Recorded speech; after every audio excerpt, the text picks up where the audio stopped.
need truth, this is the place for you. Don't need to complicate it, it's best to keep it basic.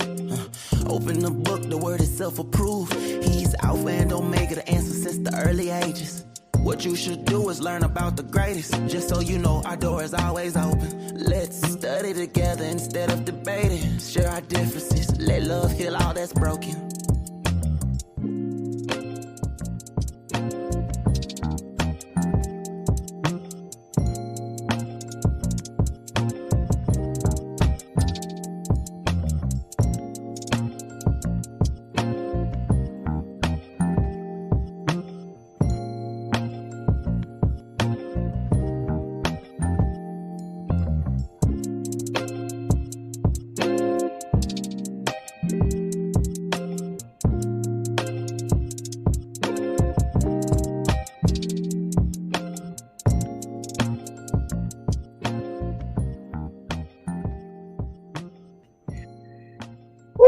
What a day, what a day, what a day. Let's get ready to go. It's a wonderful time to be saved, fresh away from what it is and what it does in our lives. Hope you guys are enjoying yourselves. There's another day, we call it one day. To all of our beautiful people that are on all. If you need truth, this is the place for you. Don't need to complicate it, it's best to keep it basic. And we're glad to have you. All of you from Africa, Kenya, those of you Ghana, Mali, those of you from Sri Lanka, those of you from Italy. We're getting a new word from you guys. Pleasure. Vietnam. Hey. We're going to get started just a moment. Let's get started. Welcome to the word. And as yours truly, the Apostle BW. We're about to get started right about now. Moderators, do what you do. Invite someone in. We want to talk about this today. As many people on the platform as possible. Guys, we're going to be sending you. If you need truth, this is the place for you. Don't need to complicate it. It's best to keep it basic. Open the book, the word is self-approved. He's Alpha and Omega, the answer since the early ages. What you should do is learn about the greatest. Just so you know, our door is always open. Let's study together instead of debating. Share our differences, let love heal all that's broken.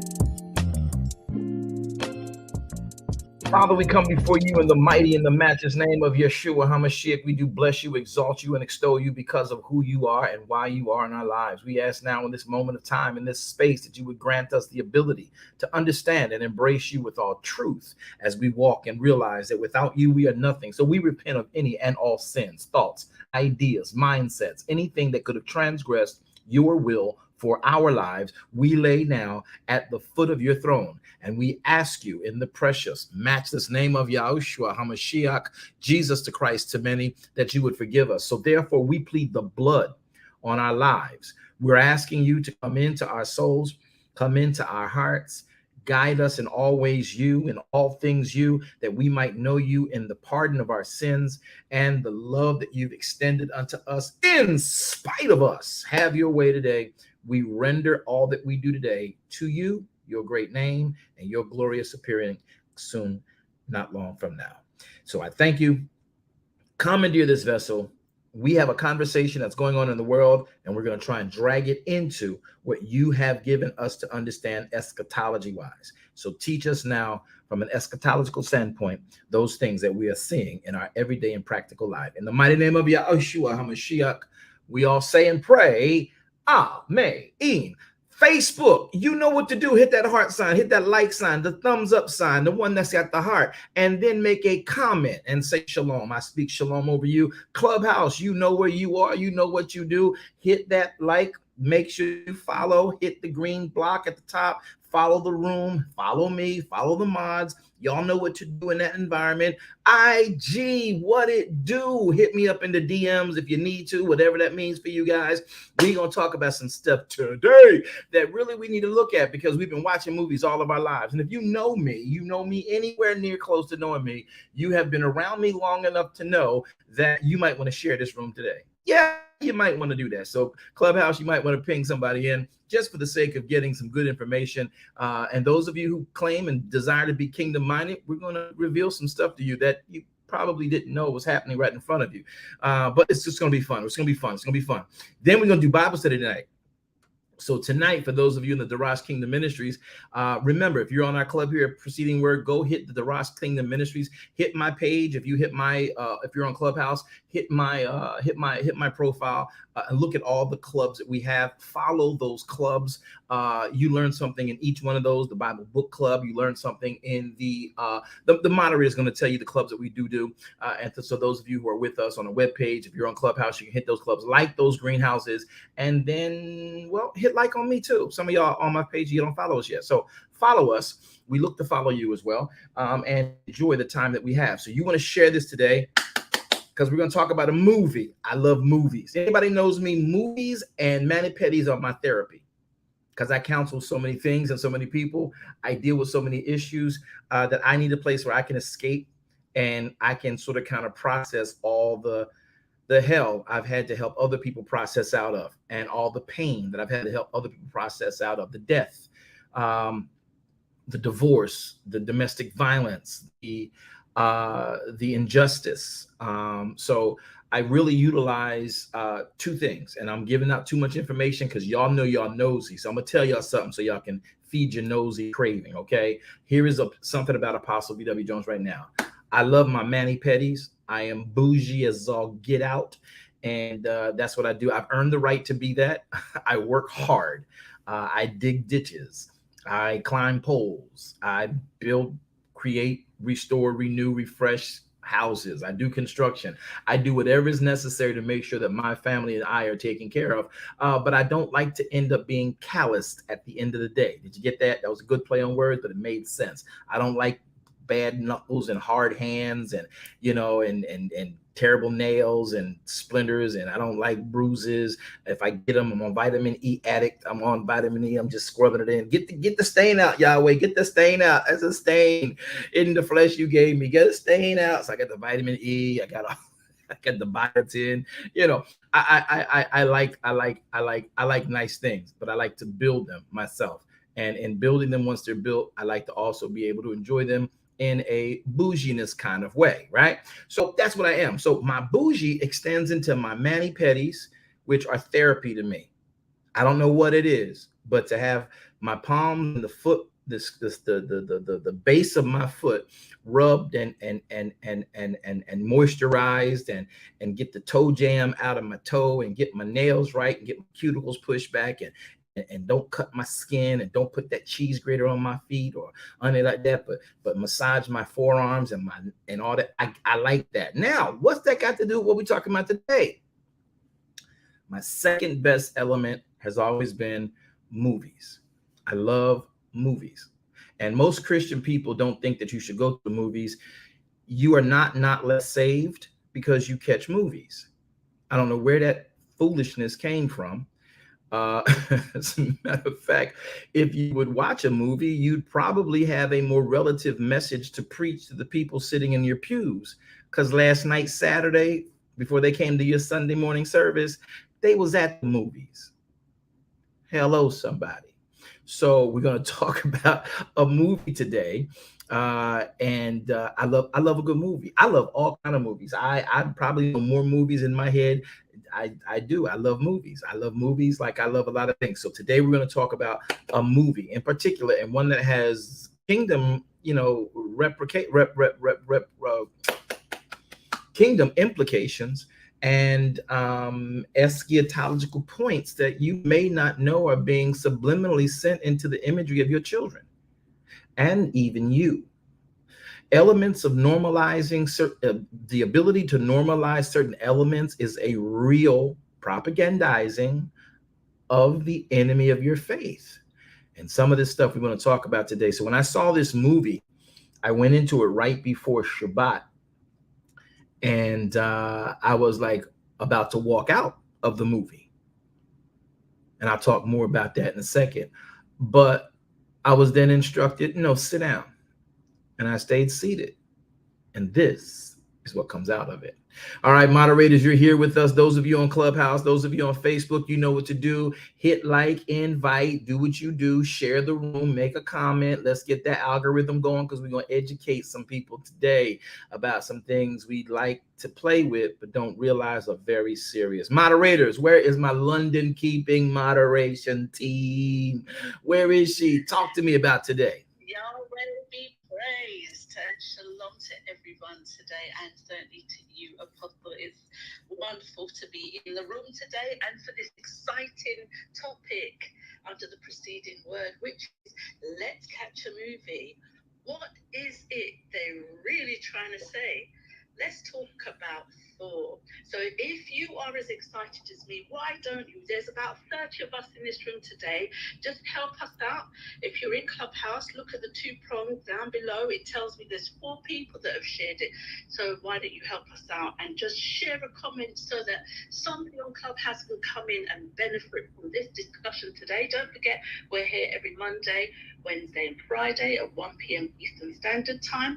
We also have visibility on YouTube, Facebook, Twitter, Instagram, where you will find us at VWJ Ministries. Don't forget, all of Apostles' teachings are recorded live, so you can catch those at your leisure and download them and even share them. Also, we are here this evening under Jerash Kingdom Ministries for our weekly Bible study at 7 p.m. And we'll be back tomorrow for our Bible book club, where we're continuing to take a slow and exhaustive read through the book of Genesis. You don't want to miss that. That's at 1 p.m., 7 p.m. Eastern Standard Time. So do try and come along. We're here for the Sabbath, so we honor Sabbath, so we start our Sabbath studies at 11 p.m. Eastern Standard Time on Friday, where we continue to look at the how-to Sabbath, and we are in the Torah. That's from Genesis right down to Deuteronomy, and we pick those studies back up at 11 a.m. on Saturday morning. We continue to serve Yahweh the best way we know how to, and we want to send a special invitation for you to come and join us this Sunday for our Morrow After Sabbath service, where we broadcast live from Facebook at 10:15 a.m. and we open the door so you can join us here on Clubhouse. So do try and join. If you haven't done so already, do make sure that you click all the relative appliances so you can follow, share, and also don't forget that we're still doing our 21-day challenge, where we are looking in the mirror and declaring if we are following Yahweh's word or the world. Who do you want to emulate? We just want to say thank you for being here with us. Don't forget to add a comment. If you want to, you can come off mic and announce your name once Apostle's finished his share. And also, please add comments and questions on Facebook. They will be picked up by the moderator. Thank you so much. Apostle, I'm excited. Back to you. Woo, woo! We are excited with you. I promise you, it is a great opportunity to be here. It's a great thing to be here and an opportunity to learn something that I think that we should be paying attention to. I love that Shirley Love. Shirley Love says, I choose to emulate Elohim's word today. All right, everybody, listen, let's get started. Let's get right into this subject matter. It's pretty good. I love movies. If you know me, I've preached The Lion King. I've preached Cinderella. If you know me, I've preached The Matrix, The Revolution. I've preached every single solitary movie out there because there are biblical references that many people who are unsaved don't know about. And if you've ever heard me teach or preach Lion King, if you've ever heard me teach or preach The Matrix, all 3, the whole trilogy, bringing out all the storylines of Nebuchadnezzar, Morpheus, the Chosen One, Neo, you know what I mean? If you don't understand who Trinity is, right? So I want you to understand that cinematography, and many people don't realize that cinematography is really steeped in Judaism. What? Yeah. Because many people don't realize that most of your major movie producers that are the foundation of Tinseltown are basically Jewish. Fox, Century, Paramount. So all the major big dogs on the block are pretty much Jewish. Matter of fact, anything relative to entertainment, you can pretty much bank on the fact that there is a lot of Jewish blood and money running through those veins. And so there are a lot of other elements connected. This is not a negative statement, anything anti-Semitic at all. This is just a fact of what finances and helps to earn a living off of entertainment, whether it's music, whether it's sports, whether it's or movies.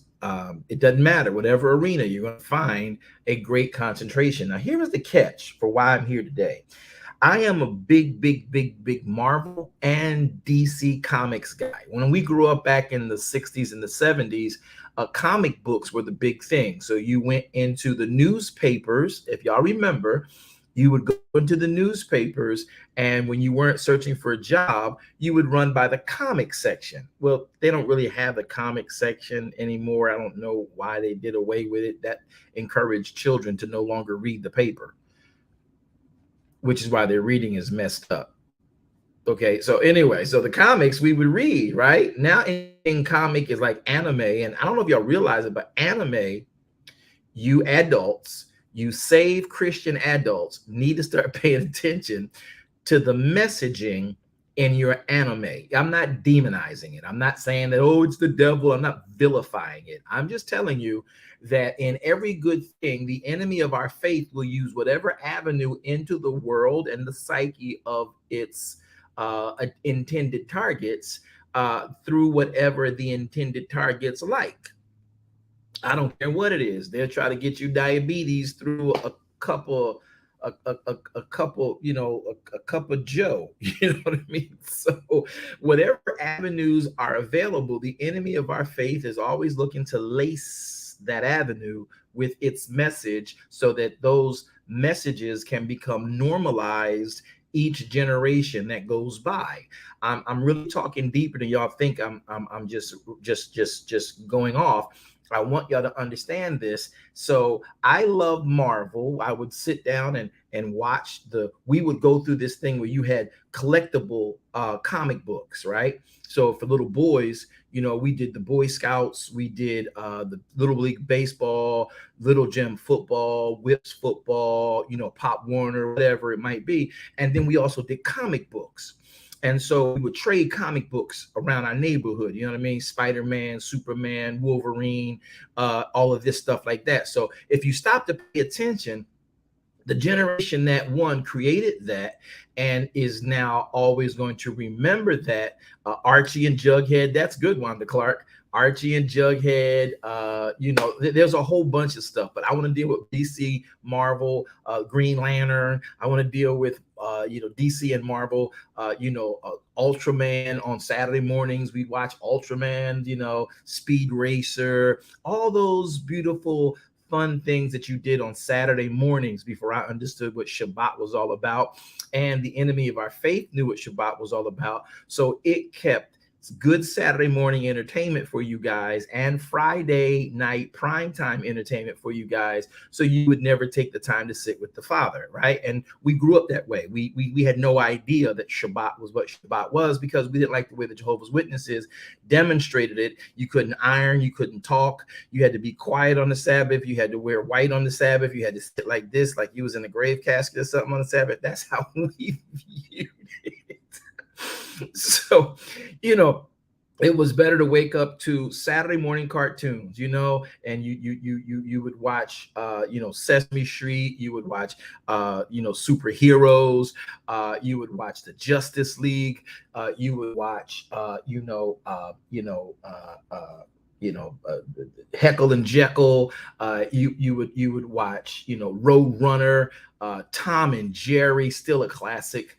All these different things. Yes, I'm way over 50 years old. That's all I'm gonna tell y'all. You don't need to know no more. And I still do think back to those wonderful moments when we would watch those cartoons. Now, as I'm older, I see the messages many of them was pushing and normalizing. And so at end of day, you and I are struggling with a lot of different things because we didn't realize that in Tom and Jerry's movies, in a lot of cases, you were dealing with bullying. And it was normalized because it was made funny. I love Tom and Jerry. I'm not trying to expose them. But when you normalize something over centuries, over years, over decades, the next generation picks it up as if it's what you do. Same thing is true with many of the other things, and they had some very good messages. Good always trumps evil, yada yada. But when you start talking about Thor, you talk about the supernatural, you start talking about gods, which basically, if y'all didn't realize this, though this was saleable, and though there was a lot of Israeli Jewish money behind this type of thing, as well as Grecian money behind these types of things, and American monies, because moguls don't care about anything but money.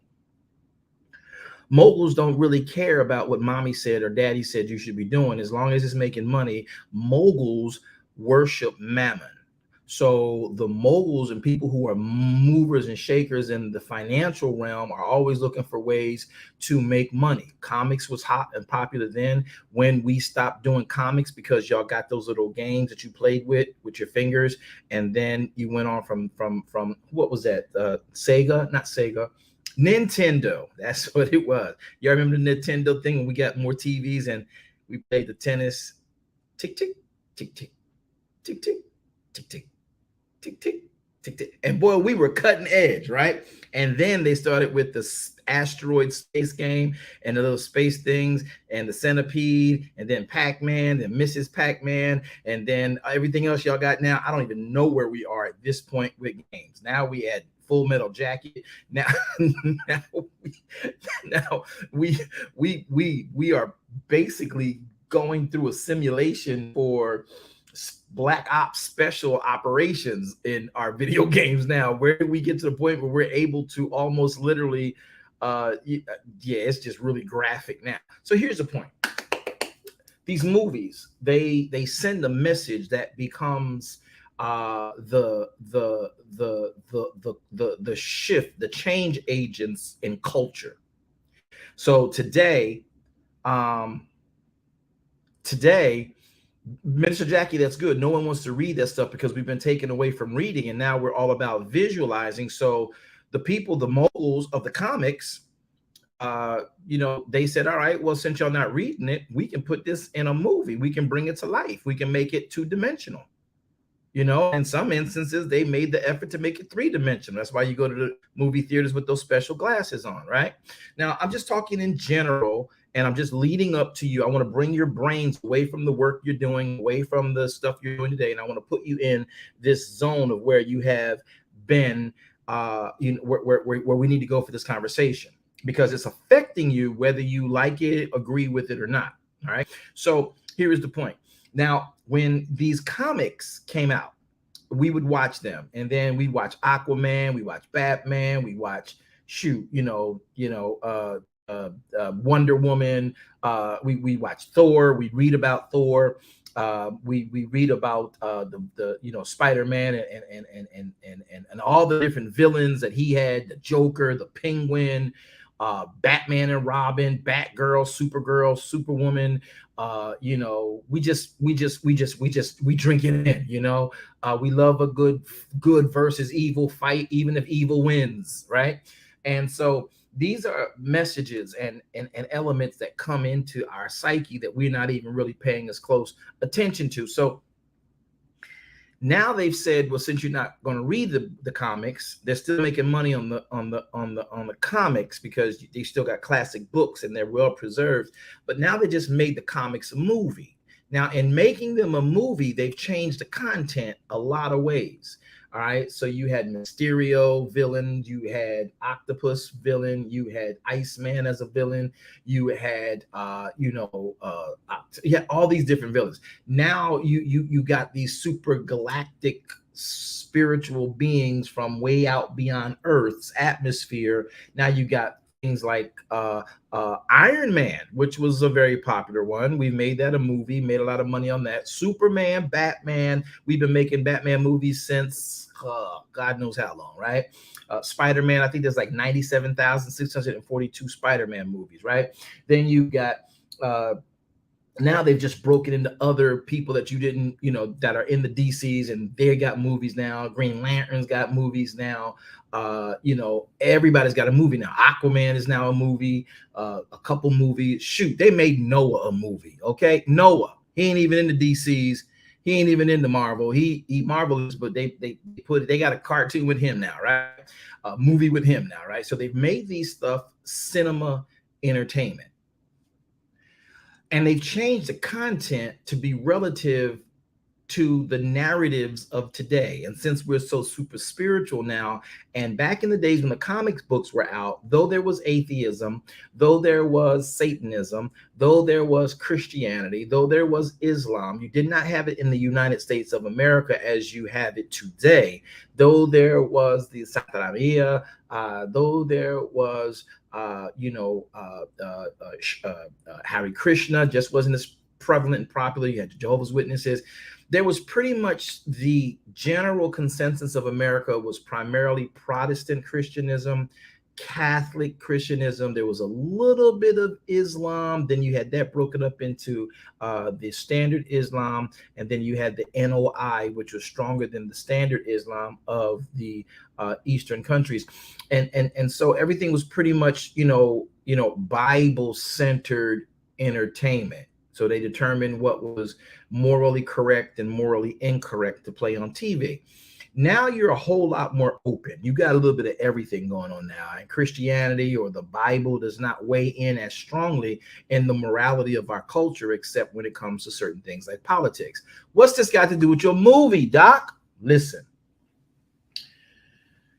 As a Marvel comic lover, all of the characters, the villains, letting the imagination run as a child. When I was a child, I thought as a child. When I became a man, I put away childish things, except my comic books. Just joking. Okay.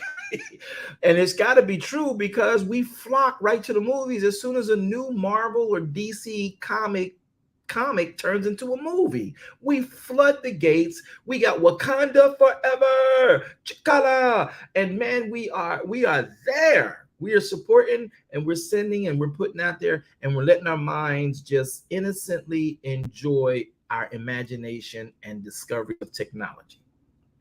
Right? Right. So now most of the DC movies are cool. You guys have been on a series of movies, particularly with the Iron Man, and I watched every one of them, and I watched them in redundancy. I watched them in perpetuity. I do. I just watch them. I just love watching them. This one right here, this Thor and Love. Let me make sure I got it right. The movie is called Love. What is it called? Let me see. What's it called? Thor, Love and Thunder. Okay, Love and Thunder. Okay, it's a Marvel character. Thor is a Marvel character.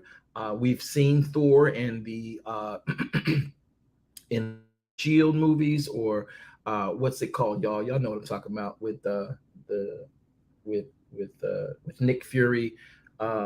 Avengers, right? You got the Hulk. I forgot how we forgot the Hulk. You got all these characters, right? And this is just entertainment. Apostles entertainment. You taking it too deep. That's why you should go see movies. Get somewhere and sit down and listen for a second. So you got all these Marvel characters. You got all these movies out here. You got all these entities that you and I have normalized in our lives, and they're innocent, and it's okay. This last one here, Love and Thunder, is so far off base from any of the types of movies that we have seen from Marvel or DC. It is literally pushing an agenda I never thought I would see. I sat and I watched the movie. I watched a young man and his daughter be his village, their lifestyle being pummeled by some entity. And though I am well aware of Greek mythology, that Thor comes from, that all these other elements come from, the Greek mythology sort of kind of rules in these, Thor is a god. These are demigods. Thor is a demigod. And I had to check myself the other day when I was watching this movie. I said, you know what? I had normalized this so long, I never thought it to be anything. And now I'm realizing this is a demigod. Now, am I going to tell you I'm not going to watch the next movie that come out? Absolutely not. I'm going to watch it. But this one right here is on some other time. So I'm sitting there watching the movie. Thor is completely out of the DC or the Marvel character they've always had him in, strong, firm, and now they got him vulnerable, tripping, don't know where he's at, lost his way, lost his life, lost his love, trying to find himself. They try to make him normal, and he's supposed to be this demigod. And then we watch these other characters that we know of, like Hercules, and of course you got Zeus, and then you got all these other demigods that are part of all the other faith systems you and I are praying that Yahweh will help us witness to, right? So I'm looking at the movie. The guy dies, his daughter dies in his arms while he's praying to the God of his understanding. Note the phraseology in the movie. The phraseology in the movie, he says in the end, he prayed to a God of his understanding, or he prayed to a higher power. He prayed to the higher power that he had devoted his life to since he was a child. He wore an emblem of his God on his chest.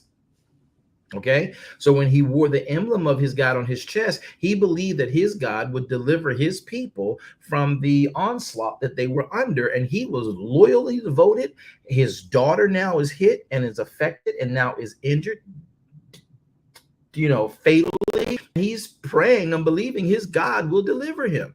So in the storyline of this, I'm going to cut to the chase because now I've taken so much time to lead this up and get your minds where I want it.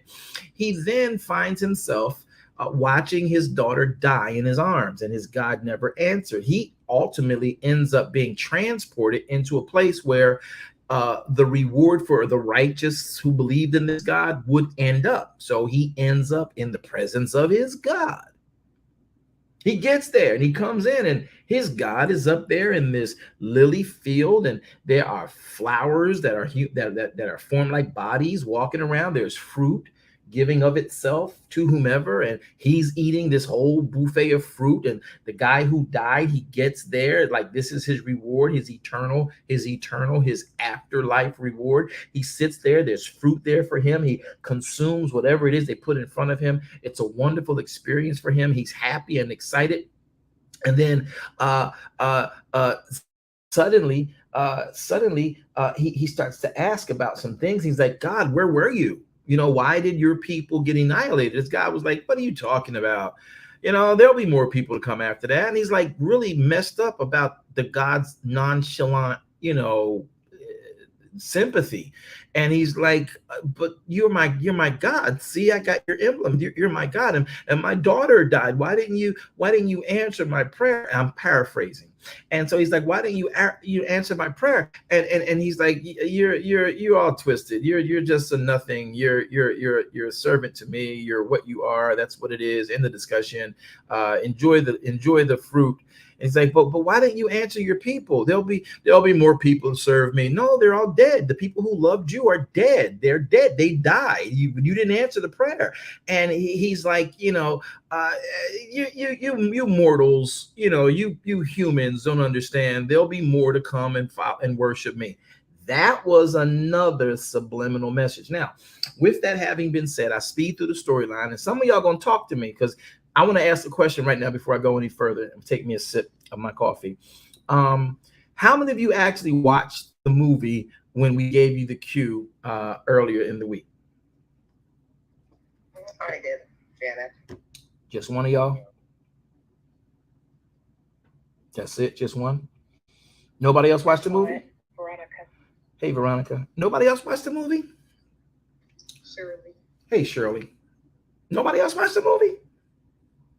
Gregory watched it, sir. Thank you, brother Gregory. I need to know if y'all watched the movie, because if not, it's gonna be a hard. I gotta redo how I sell this to y'all, teach y'all this. All right, so If you watch the movie, just flash your mic. You ain't got to come off mic. Just flash your mic. Some of y'all probably can't talk. All right, cool. So in the movie, you realize that he is now sort of kind of disheartened. He's standing in front of his God. You know, to be absent from the body is to be present with the Lord, right? Look at the narratives. Look at the narratives and look at the concepts.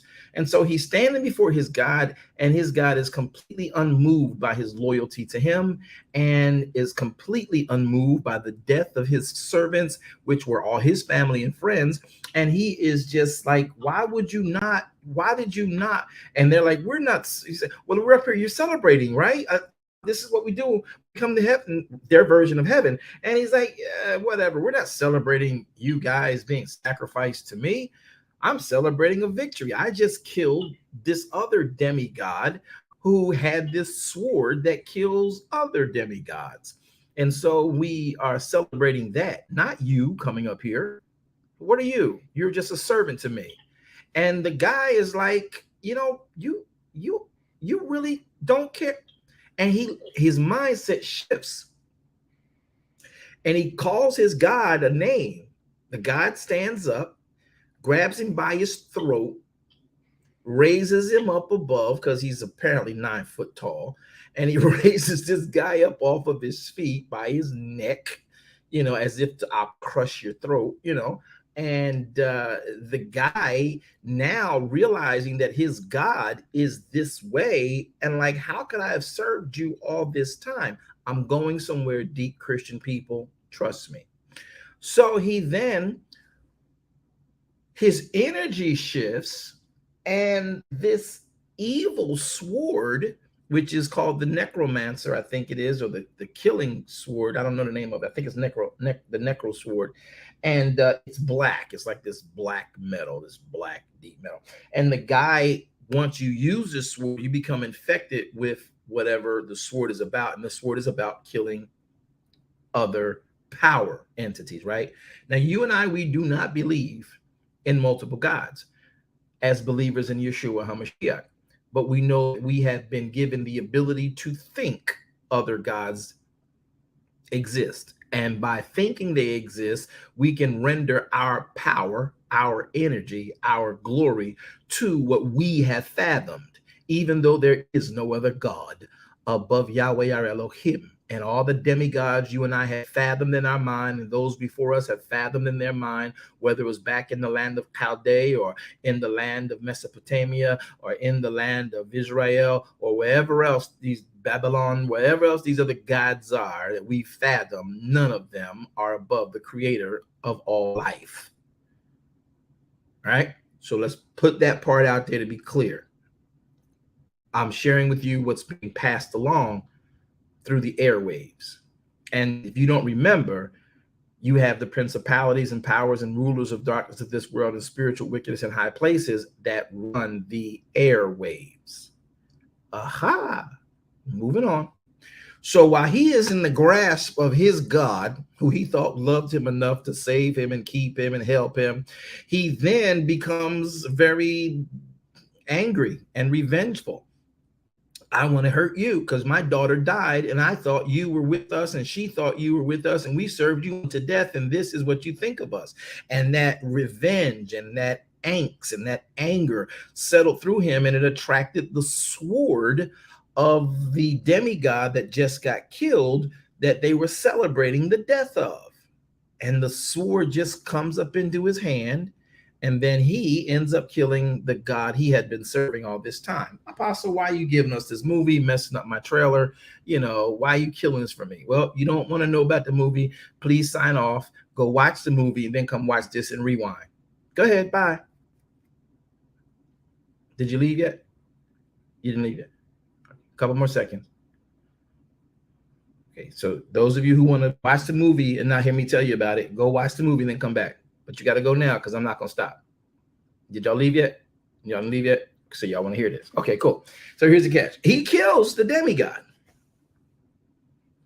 And then he is now infected with revenge. He is now infected with this concept to say, I, like many other people and humans in the world, have been believing in you gods, and you guys are full of crap. That's basically what he says. So scene switches. Now we end up with this vulnerable, unstable demigod named Thor, who is a superhero who protects the earth and is a part of the Avengers, who have now become whatever, and he's doing his own little thing, right? He meets up with this guy who's called the team of the Protectors of the Galaxy, and then he hooks up with some other girl he liked who now has his hammer because he's got this new thing.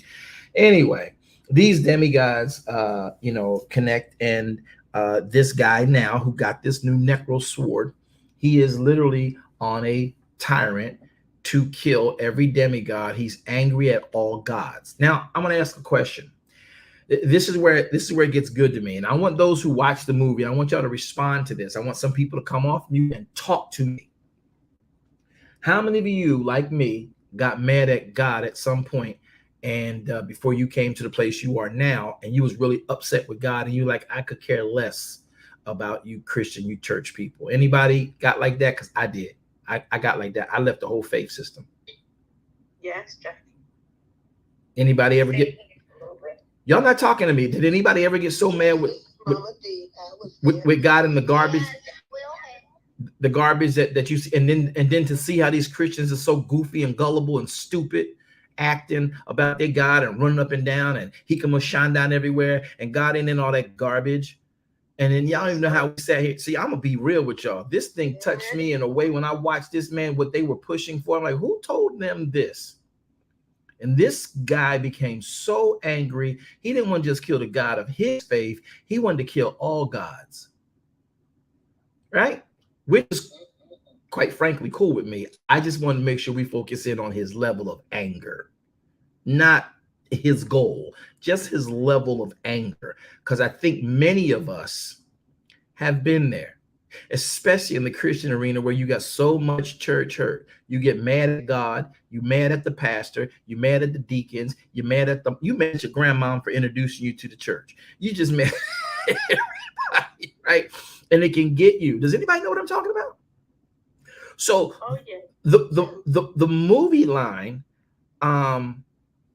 began to show the angst of a person affected by realizing, watch this, as the atheists want you to see, that there is no God. And you guys have given your power to things who are hypocritical of their own oath, hypocritical of their own beliefs, and they don't care nothing about you. They will use you. He quoted, and I quote, your gods will use you up and never come to save you. Save yourself. Watch this. Watch this. And I'm going to make this short because y'all can't really take me telling the story too long without losing point. The point of this story was, as the title is, Love and Thunder. Now, it got interesting to me because he makes the statement that you should choose love. The movie goes off with both Thor and this guy named Gorr, Gorr, Thor and Gorr, both choosing love over eternity. But they then turn eternity not into a place of rest with Elohim, but into a spirit being himself. And whoever makes it to eternity gets to rub eternity's belly 3 times like a genie in a lamp and get one wish. So let me make this plain to y'all. So I'm going to show y'all what's being normalized, and many of y'all might or may not agree with this, but if you're a theologian and you understand eschatology, you might be able to rock with this. So, and I'm having fun talking about this because I do it in every sermon I have. This is just a good way that this movie came out, which it's a problem. I don't recommend you seeing it, but I don't recommend you not seeing it. You need to know what you're dealing with out here and what's being pushed forward. So some of you preachers, you need to go and see what's being pushed off on your congregants. And why, when you preach about sin, you preach about this, or you preach about the lucky shoe, you preach about the superstitions, the people get mad at you. because they're having things normalized in their lives. Am I talking to anybody at this point today? So watch this. He he he kills his demigod. He goes on a campaign to kill other demigods, and he's really successful at it. Right now, he's under the shadows because he lives in a place called the shadows, a place where color refuses to go, and he is just dark, right? He is just dark. Now, mind you, they give him this image like he is death itself. But we also know, if you don't know the truth, that death is not the devil. Death is not some dark agent of evil. Death is both he who gives life and gives death. Death is not necessarily a black place. Extinguishing of life in the natural is not a dark place. Death is a dark place. Death is separation from he who gives life, but he who gives life also gave death because he himself wants you to choose which you're going to serve. If you obey me, you'll be in my eternal rest, and your darkness will be as noonday. And if you don't choose me, then you'll go over there where my life won't be, but you will have life, and it'll be a life of eternal damnation, right? There'll be weeping and gnashing of teeth. So if you honor my word, you come into my rest. You don't honor my word, you go into eternal damnation. So you have eternal life, you have eternal death. But they turned eternity into this entity, this personage. And if you made it to eternity, you got a wish, like you're rubbing a genie's lamp and poof, out comes a genie. Give you 2 wishes, like Aladdin's lamp. Yeah, what do you want? Tell me what you want. So when you make it to eternity, you get a wish. Well, this guy's goal, once he killed the demigods, started killing other demigods, he then found a way to get to eternity. And if he gets to eternity, he can kill all gods. And this way, the whole world can become atheistic, like he now believes he should be. I'm just telling y'all the message. Y'all okay with this so far? Yep. Okay, that's one person. Yep. I might have to cut this short. Yes, sir. So We good upon. So that's his goal. He just wants to get that one wish so he can actually be able to kill all the gods that are in the universe and let people just live it out the way they live it out. Because the gods don't care about the people. The gods don't. That's the message. God don't care about y'all. I'm going to say it again. That's the message. God don't care about y'all, and y'all made it all up in your head. Now, the irony here is that though he wants the power to kill all gods, he's got to go to a god to get the power to kill these other gods, because eternity is the god, right? But in the world that the human lives in, Zeus is supposed to be the top dog. See, this Greek mythology, this thinking man's concept and theory of life is very, very interesting. Are y'all following attention to too much here? Watch this closely. So the guy, he gets this power, he gets this sword, he's trying to get to eternity so he can kill all the other demigods, and then he can bring true peace. He thinks that by helping people to stop, how many of y'all have ever met a person who calls you religious people stupid? Who calls you people who serve God stupid? No, man made your God up. Man made up your Bibles and your Bibles of your faith. You guys are dumb. There is no God. Ain't nobody coming to save you. Ain't no rapture. Ain't no resurrection. Ain't no Jesus coming down here to get y'all. Anybody ever talk to people like that? Anybody ever encounter people like that? Absolutely. Yeah. Yes. Jordan, what you got, bro? Good to have you, man. I was just saying, I dealt with it the other day. That part. Tell me what they said to you, bro. He was basically telling me that the Most High was a narcissist, and I don't really get into talking because he might know more than me. But it's a whole lot of stuff. So he if I heard you rightly, he said that the Most High, El Elyon, particularly of the Bible, the Torah, is a narcissist, right? Right. Okay. And this is how this guy felt. This is how the guy in the movie felt. This is how Gore felt, right? So he he's killing these demigods as he goes along, right? So suddenly uh Thor, who is fighting another galaxy and defeating some other evil entity, him and the Guardians of the Galaxy, he then gets this call from another galaxy to come and help. He gets the call and he realizes that it's an old friend of his from his planet, you know, Asgard. And he gets there, and this person's missing an arm. And the funny part was this. This is the part that got me funny, y'all. This is, I'm sorry. I hate shit. Okay, so in the world of the Asgardians, right? Thor is like he's the god of the Asgardians, right? And so one of his people is fighting a war on another planet, and they she's not dead, but she's like really badly wounded, and she wants to die, right? And the probability is there because her whole arm is missing from shoulder, okay, all the way down, and she may very well bleed out. But Thor happened to get there. He was searching for her anywhere. He gets there. She was there defending another demigod being attacked by this guy they call the God Killer, right? So when she gets there, she has been affected. Her whole arm is cut off. She's lying there about to go out. Thor comes, picks her up, gets her to help on Earth, I guess.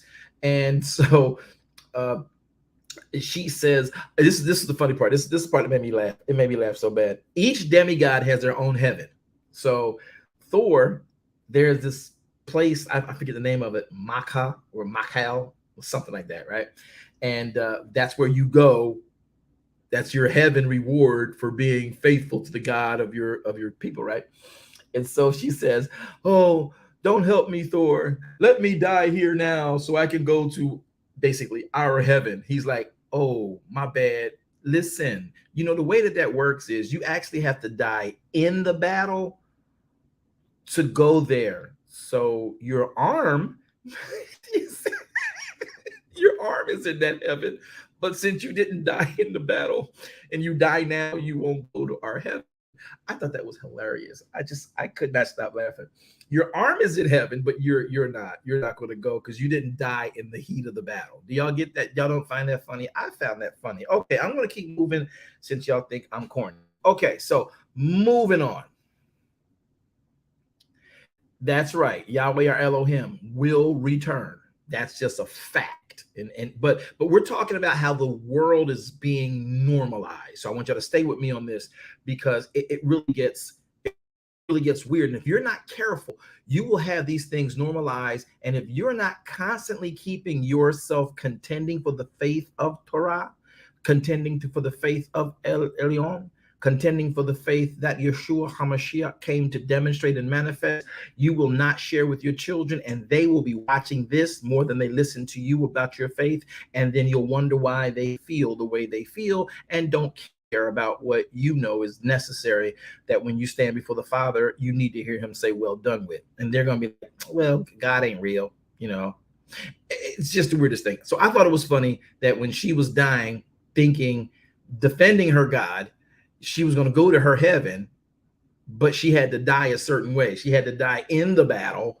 Her arm died in the battle. That's why he was like, "Well, your arm is going to go to heaven, but you won't." I'm like, that is hilarious to me. Y'all don't find that funny? Okay. Well, to the screenwriter, that was a good point you made. Okay, let me get back to the thing that we're talking about here and get y'all off this line. Okay. So here's the problem. When he rescues this girl, he gets her back to the new Asgard, which is on Earth, some spiritual portal that they travel through.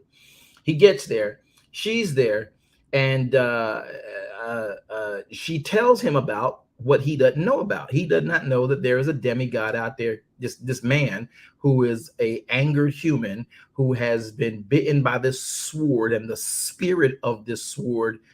Get where I'm trying to go with this spirit of the sword thing? Yes, I get it. Thank you. All right. I'm not even going to explain that. If you don't know it, don't ask. So the spirit of the sword infects the carrier, and the person becomes dark, black, evil, and just wants to kill everything it can. Okay, y'all got it. Good. Watch this. So she tells Thor about it. He's like, that's how this great God, because he was like the God that she was protecting was like supposed to be. He's such a great guy and great God. He's one of the best gods. Don't get me twisted. I'm telling y'all what's being pushed, and we're paying for it through entertainment. Okay, just watch it. So she tells him what's happening, and he's like, oh, so there's this dark thing. I do know about the sword, you know. I do understand that sword. I know about the sword. Okay. And he's got it, and he's trying to kill someone. He's trying to kill all the gods. Thor is a god himself, demigod, right? So he gets her to safety, gets her to where she can be healed, and then he goes somewhere else. He gets back, deals with some issues, and then she tells him Asgard is next. So he goes back to Asgard, and Asgard within that night was under attack by these dark spirits. He puts the sword in the ground. Watch this. He puts the sword in the earth. Watch this. He puts the sword in the earth, and once the sword is in the earth, from the sword and the power of the Adoma, all of a sudden these spirits are produced, and they creep and they smooth and they slither and they become these entities, right? And there was a war that they put on to distract the defenders of the region so that they can get the children of the region, so that they could have leverage, so that they can get the demigods to meet them in a place where they could kill the demigods, i.e. accomplishing his task. This is a movie that is completely off the kilt from what anything Marvel had done previously. And that leads us here from the issues with Thanos. Y'all know the story of the Avengers. Y'all remember Thanos? Nobody remembers Thanos? Yes, sir. Yes, sir. And he clicks his finger, and half the population of the galaxy dies, so that there can be population control. Right. And he gets the glove of 5 stones on his hand. 5 fold ministry. Y'all never caught that, did y'all? Yeah. Yes, I did. Y'all didn't catch that, did y'all? Right. And so it's funny because the fingers you use to snap are the middle finger, which is the evangelist, which goes out, and then the finger of the apostle. And you snap those two, and that brings the whole hand back into its palm. So it's all on one accord, and this decree has gone out. I'll talk about Thanos another day. So let's get back to this guy, Gore. So y'all okay with this? Y'all think I think too much, don't y'all? No, this is excellent. Okay, so Gore now is doing all this damage with these demigods. Thor realizes the power of this guy. He almost gets impaled by the sword himself. His power, lightning, strikes. His big power saves him. He wards off this attack. The guy realizes he can't win in this environment because it's too filled with energy and life, that he has to get and fight in an area where all energy and evil and darkness give him more power. But anywhere he goes, he could put his sword in the dirt. And here's what you got to realize. Whatever you put in the Adoma, it will produce. Oh, God, you got to help me with this. That was good. Whatever you put in the Adoma, it will produce. The Adoma is a neutral yet productive agent. It is neither good nor evil. Whatever you sow into the dirt, it will produce. Whatever you give a woman, she is like the best symbolism for the earth, the womb man. Whatever you give a womb man, she will produce. This is why if you are alive today, I was talking to a great individual earlier today, and I was explaining to them this process. Many of you have heard me teach the farmer, the ground, the seed, right? Because the ground is basically neutral.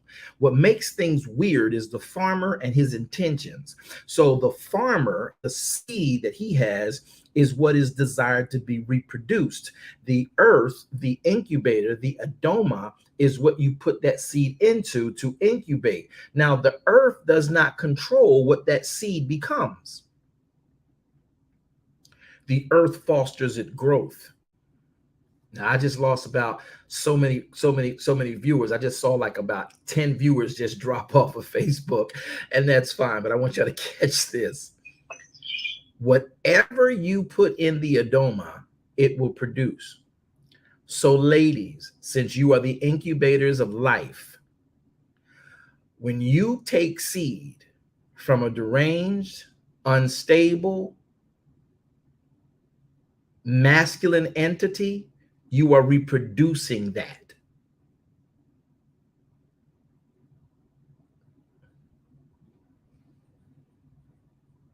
Say it.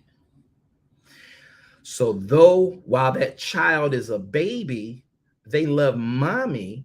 If mommy and the producer and the seed giver to this baby are at odd and now no longer together, and you think, oh, good, and you go your way and I go my way, and I'm taking my baby with me, you didn't just take your baby with you, you took him 2.0 with you, whether it's a girl or a boy. And when that child comes to the fullness of time, though it may look like you, though you've been training it, you've breastfed it, you fed it at the table, it will become its dad in skirt or in pant. And then you wonder why at the age of 13 and 12 and 11, you having conflict with this child. Because the same person that produced this child with you is manifesting out of this child in your presence. I'm your mother, but that's that father's seed. You reproduced that. You adorned it by your chromosomes, but the core of it, when it gets angry, it's its dad. When it gets happy and giddy, it's its dad. When it's trying to strategize things, it's its dad. So now you wonder why you get older and you wonder why your child rolls up to hit you, because the dad tried to hit you.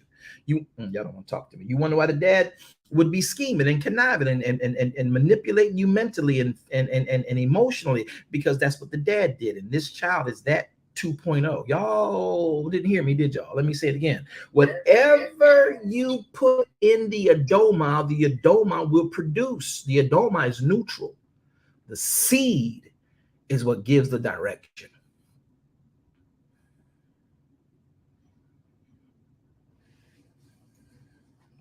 So, amen.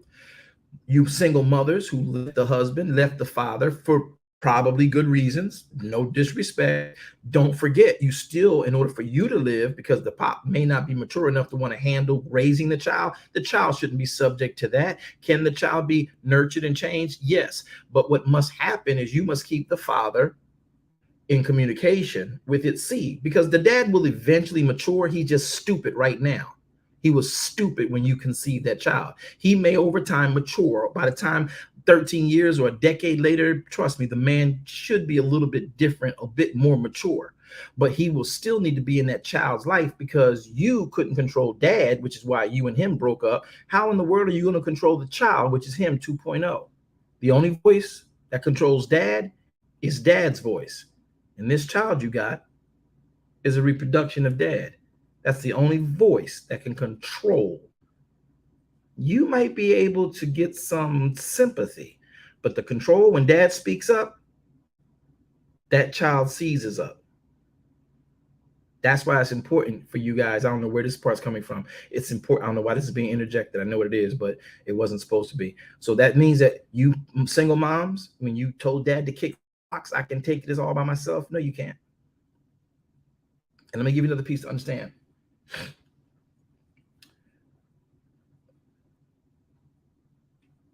We have to realize that when you reproduce a human being, it will be from the seed of the Father and adorned, wrapped, gift wrapped, packaged up in the image of the mother.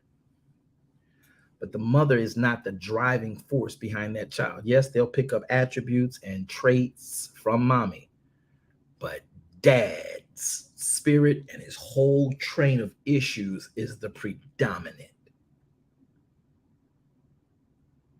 So when you wonder why your baby boy, you protected him from his dad because his dad was mean and abusive, that was what his dad was. And I just took him out of there because it wasn't fair for a child to be that. You're right. You were supposed to protect that child. But here's the catch. You got to then find a way to make sure that the producer of this child is still in this child's life. Because when the producer matures and this child begins to mature, they're going to be demonstrating the exact same mentality that he was when you conceived this child. And that's the only voice. That voice is the key to bringing this child into a place where he is better than his dad. But it's going to take his dad, who you don't like, with your aid and assistance to bring this child up in the fear and admonition of the Father and potentially put a block on all the generational curses that came from the dad's line and yours. But that father in any child's life is key. And I think that the enemy did a wonderful job keeping parents from raising their children together because of our fleshly disdain and dislike for one the other and feeling that we have some sense of control. Here's something I want y'all to remember. Even Messiah. Do y'all love Messiah? If y'all love Messiah, say I love Messiah. Come on, talk to me. I need to know. I need to know. I love Messiah.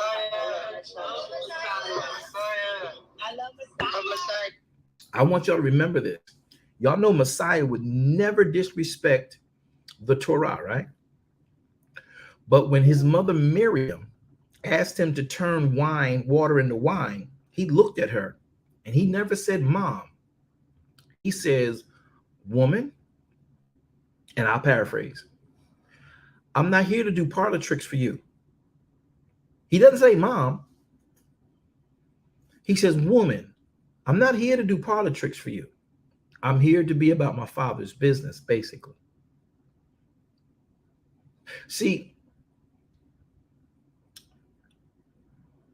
the child, though coming through the incubating process of the womb, a dynamic place that is to be cherished, is to be loved, is to be protected, is to be cared for and maintained. The child doesn't belong to the womb.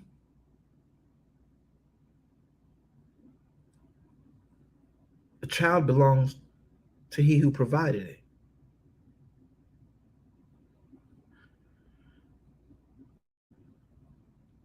So even Messiah gave us that template. He's like, I came to do the Father's will. You're an incubator to get me into the earth. Unto us a child is born. Unto us the Son of Elohim is given.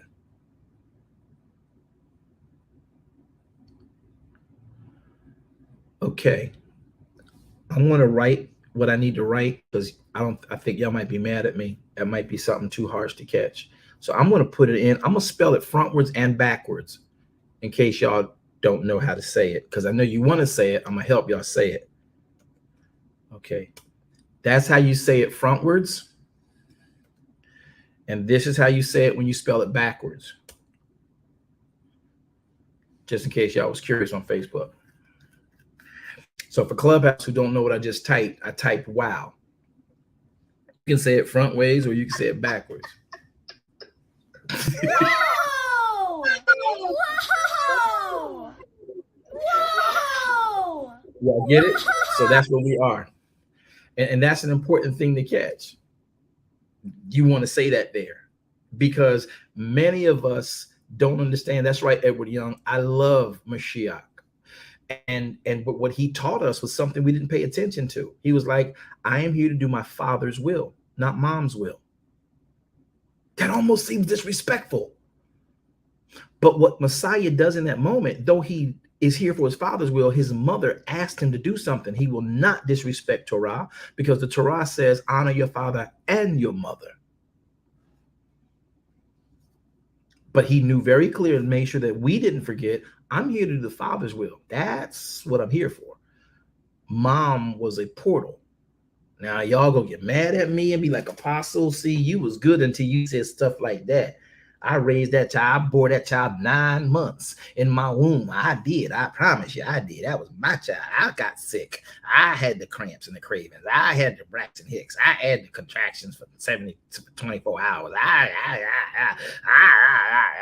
was there in the midnight hour. I got up and boiled the milk. I got up and put the medicine in his mouth. The daddy was in there sleeping. I did it all. Okay. Yeah, that was your part to do. But please don't get it conflicted. That child belongs to the Father.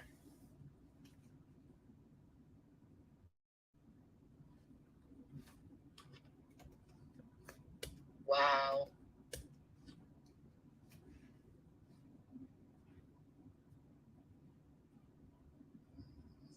That is right.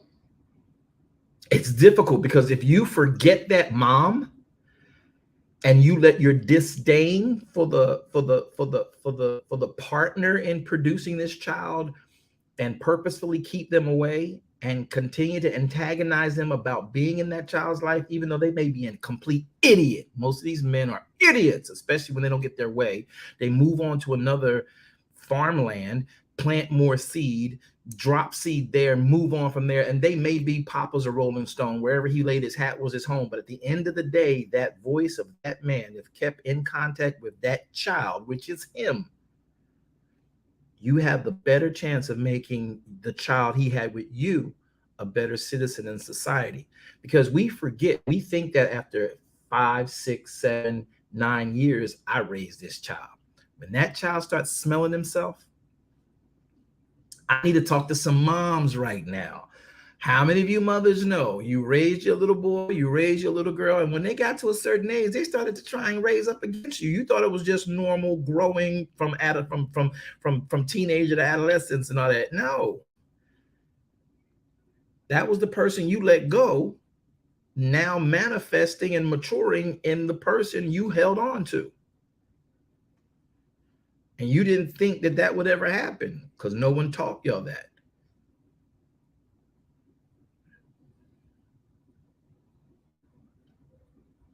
Nobody. You said that they're manifesting the person that I let go of? If you let go of their father, okay, you let him go. And you held on to the baby because I'm gonna love this baby. This is our baby, and he don't deserve this baby. He don't deserve to be, you know. And you hold on to it, not realizing that that's him. That's a mini him, girl or boy, in a skirt or in some pants. When she or he gets mad, they're gonna act just like their daddy. When they want to have their way, they're going to act just like their daddy. And isn't that what made you get rid of their daddy or daddy leave you? Y'all argued all the time about his perspective and his mindset. And though this little baby is not old enough to be in control, but once they start to figure life out, like around 11, 9, 10, the way they're being fed on the internet is even sooner now. They're starting to realize I can say, I can get away with, and whatever it is, and they're acting just like their daddy. And you wonder why you're angry with that child. Because they're acting just like the man you let go.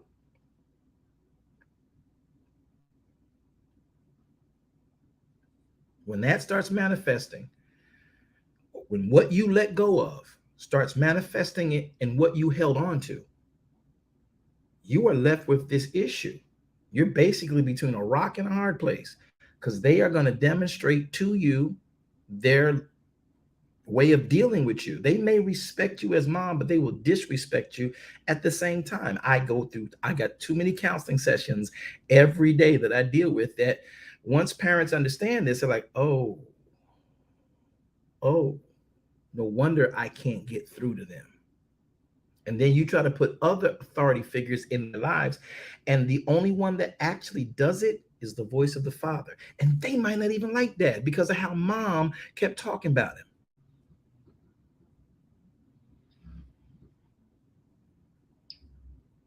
But But the only key to bringing that child full circle is the seed that created it and the ground that nurtured it. So once you left the person you've had this child with, you got to figure out a way to make it work so that the child doesn't become the worst of the two of you. Shalom, Apostle. Is it okay to speak? There's a cue. Say your name, they'll get you. So I want y'all to understand this. That is deeper than many of you have ever heard before.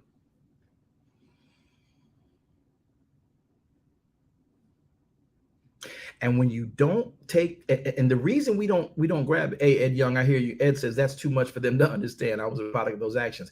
I think that's our problem, Ed. We think that that we don't think that they're able to understand it. The reason they don't understand it is because we never put it before them. Some things take a moment to saturate the mind, saturate the brain, and then let it seep in, and it will automatically make sense. But we have a preconceived idea that when a mommy has a child, Mary had a little lamb, little lamb, little lamb. Mary had a little lamb whose fleece was white as snow. Now we talk about Mary's baby, right? Little Mary's baby, baby Jesus, right? But baby Jesus, Yeshua, as it were, his seed comes from the Father. The Father is Yahweh or Elohim. Genesis 3:15. I will place seed in woman. Her seed will bruise your head or bruise your heel, and you will bruise his heel with your head, right? Her seed will bruise the seed of the serpent's head, and the serpent's seed will bruise the heel of the woman's seed. So the thing is, we think it's Mary's baby. It ain't Mary's baby. That's the son given. So good. Unto us a child will be born, so that the son given has a place and a space to operate in the realm of the earth. It ain't Mary's baby. And that's what he told Miriam. He says, listen, he doesn't even call her mom. There is no place in any of the writings that Yeshua ever calls Miriam his mother. Now, y'all don't think I'm trying to start nothing. I'm just telling y'all what we didn't pay attention to. The only time Yeshua mentions mother around Miriam is when he's hanging on the cross. And he looks down, he sees Yochanan, and he sees Miriam. And he says to Yochanan, take your mother. Yochanan, this is your mother.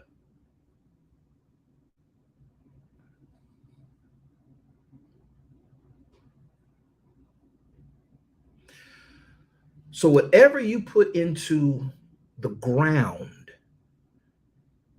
good or evil, if you give a woman hate, bruh, sis, she gonna give you hate back. And you got a seed, right? You gave her a seed of hate. She gonna give you back fruit with seeds of hate in it. She's gonna give you back the fruit of the seed. She's gonna give you back the tree. She's gonna give you back additional seed in each fruit of the hate you gave her. You give her love, just that one little seed of love. A real woman who has not been hurt and is not afraid to be, literally open and allow herself to be planted in, will give you back the most beautiful harvest and orchard of the seed you gave her. Whatever you put in that earth, that incubator, it will produce. It's neutral. You give her love, bruh, you give her protection, bruh, you give her provisions, bruh, you got all of her in droves. She will go to the end of the world for you because she knows you've given her everything in you. But if you give her some junk, you give her hatred, you give her lies, and she might not produce it right away because she's still hoping for a better, brighter day. But when she realizes you just as dark and evil and black souled as you can be, bruh, when that harvest comes in, you want to get out of town. Matter of fact, leave the galaxy. Whatever you put in earth, it's going to produce. And woman is the best symbolism of earth production you and I will ever see. I don't care what petri dish, what laboratory you go in as a scientist, you will never get a better experience than understanding the womb man. So when he put that evil sword into the dirt took in a seed. Nothing there to contend with it. It grew. All that negative, nasty, evil weed and produced it.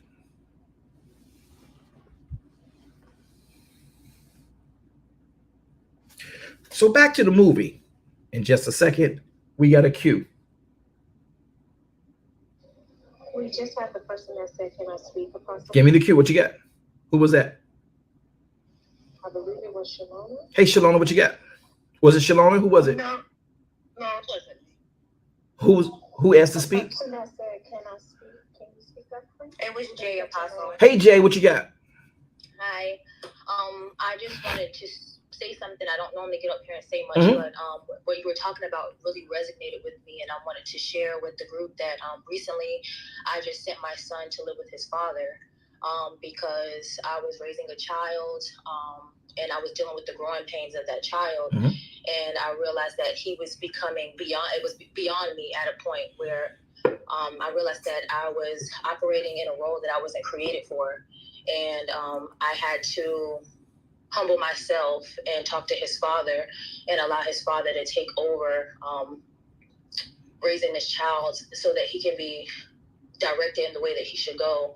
And I had to trust Yahweh and say, Yah, I don't know what you're doing, but I know that this boy needs his father. Right.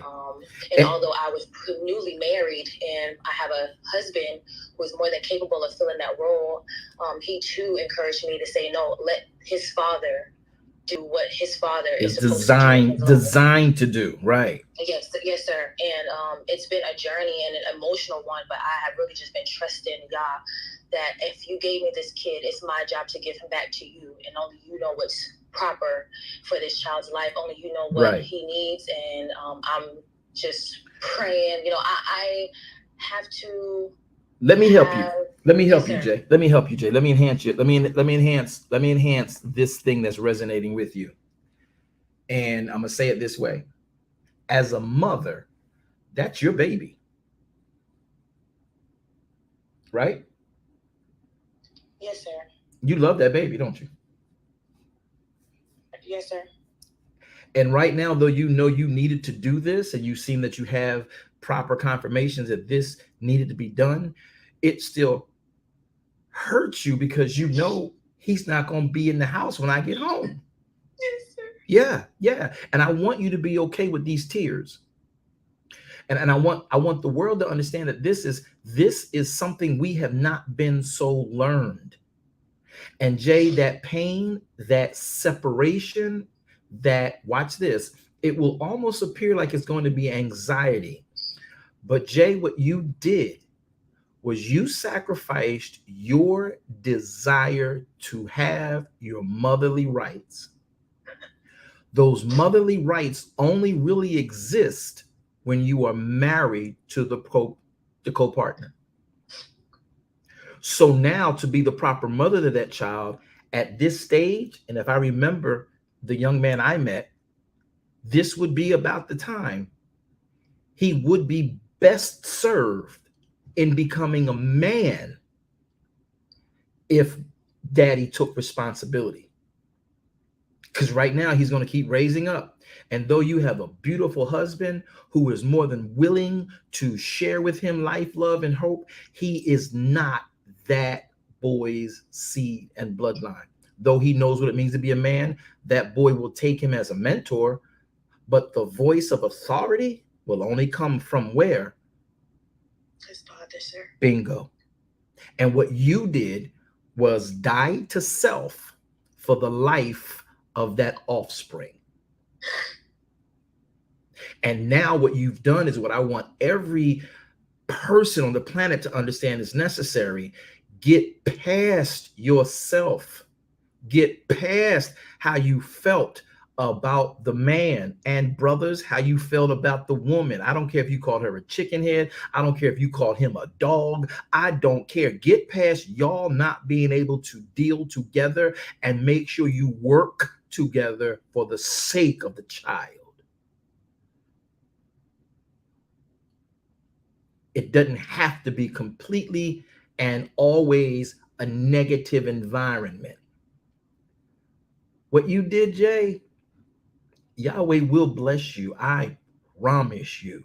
And when you look back, by the time he's graduated high school, if he has to stay there that long, he will always honor you and respect you because you never dogged out his dad's name. He was allowed to go and be with his dad, and whatever his father is trying to do, he will hear how to be a man by the man he is clothed from. And then he also has other masculine entities who will love him because the masculine entity that married you loves you, knows you love the boy, and will make sure that that boy is loved by him like he loves you. You have given this boy a better blanket by getting past you.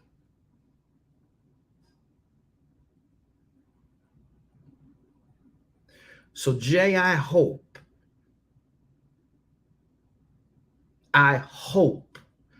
you hear my heart on this, because I'm not going to tell you ain't going to miss cuddling with that boy, but it's time for that boy to grow up and come into manhood. I want to share this with y'all because it's not until about 9, 10, 11 years old that these boys and or girls, and Jay, quite frankly, listen to me. Under the circumstances, if it had been a girl and not a boy, you'd still have to give earnest consideration to that girl going to be with her father from that 9 to 15, 16-year-old stage. No, that's my daughter. It's a girl. I'm a woman. I know how to do. No, you do know how to be a woman. You will teach her how to be a woman. But at the end of the day, her core of her existence is her father, and you and her father didn't get along. So that means that when she becomes more like her father, you and your daughter won't get along, and you will stifle her growth. You will stifle the boy's growth. You love the child you bore. You fed them, will die for them, got insurance for them, see them in the hospital through pneumonia, make sure they got clothes in their back. Don't care if the dad don't send support. You will love that child, but there will be strife that will hinder the child and frustrate the child. And the child will not know why it cannot just continue to flow with you. And it don't know that it's like its dad. It won't be until they're 25, 26 in their own marriage that they realize, oh, I'm just like my dad. Jay, what you did, beloved, does not disconnect you from your child at all. Your child's going to love you when it becomes as old as you, to understand the decision you made. Yeah. Yahweh will bless you. He will literally empower you. And watch this. Many of y'all don't realize this. Many of you don't realize this. But most men, I can say this as a man, real talk. Once I found out my son and my daughter were giving me back the mentality that I am, it changed me. My wife couldn't change me. My mom couldn't change. You know who changed me? My children. Because I love them to my dying breath. And they were acting just like me towards me. And I'm like, is this what I was to other people? So now when my son is always running around, walking around, looking like he's angry, I now know he's not angry. I understand him. My daughter, she get going on the project and she don't know how to stop, and she just keeps on. I'm like, oh, I get it. I get you. And the issue is we let the relationship between the parenthood mess up the relationship between the offspring and the parent. because the two parents are talking so negative and poisonously about the other parent because they're not together no more, because the dream didn't work, the house got divorced, and everything got broke up, and you ain't paying support, and you ain't helping over here, and you doing this, and you bringing drama, you keep me in court, you making sure this happened, you putting these out on me, you investigate me, and all that drama. And this beautiful offspring can't get what it needs. It needs the adornment of its mother, and it needs the core direction of its father. And though the two, mother and father, are no longer in a romantic relationship for life and home building, they still have to remember, we built this, and that child cannot suffer behind our poor choice to come together. Let us at least, when we find our proper mates, let us at least make sure our mates know we need to sow and we need to get together on this offspring. And nothing's going to stop me from doing that.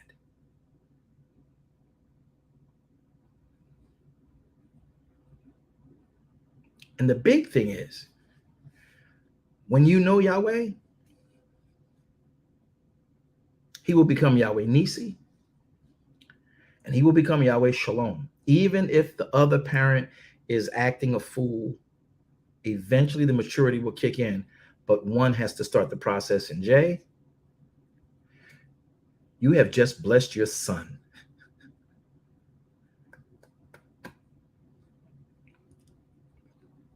And I know the pain of losing your child. And that's just not me talking because I am a counselor. I'm talking because I had someone come in and take my son out my home. And I know the pain of that extraction and never getting back that connection that you had. That's why it's important to stay connected for the child's sake. Whatever you got to do, shut your damnable speaking mouth in some instances about what you want to say about their father. Y'all not together no more. But what we do have to do is work with what we created. So I ain't got nothing damnable to say about you. And I hope you ain't got nothing damnable to say about me. Let's speak all good so this child can get what he needs on the core of him and the adornment of him. And both of us together make that little child complete. They grow up into a responsible adult in society. And even though we might not be all in the same house, we need to bring our houses together to give him a space he can roam. So basically, you just expanded his reach. You've expanded his potential. Do you mind if I rejoice in Yahweh for you right now, Jay? No, sir.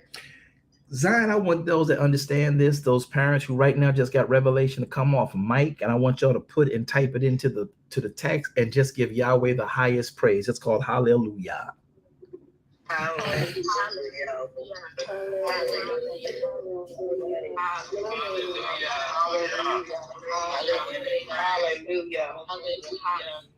Hallelujah. Because we have to get past us to help what we love. We have to.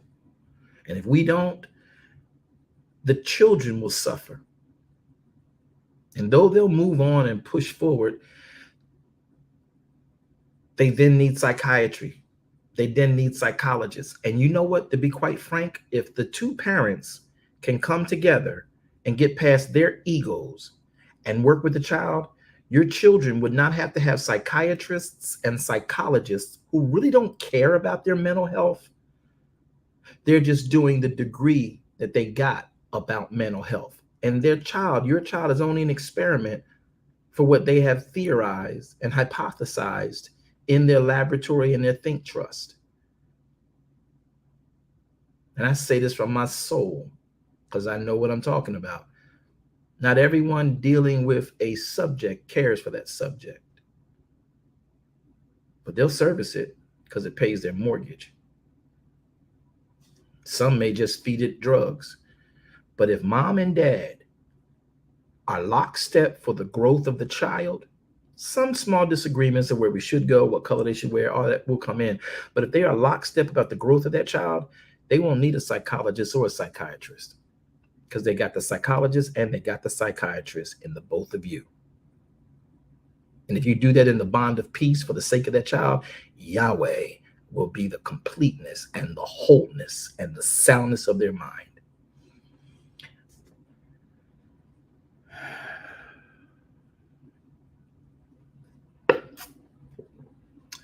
I'm speaking from real experience. I'm talking about my personal life. Yeah, I'm not talking because it's a book I read.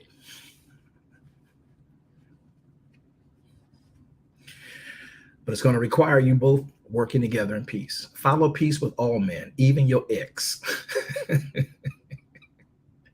Holiness without which no man will see Yahweh. And I want y'all to stop calling your children kids too. Because when you call your child a kid, do y'all know what a kid is?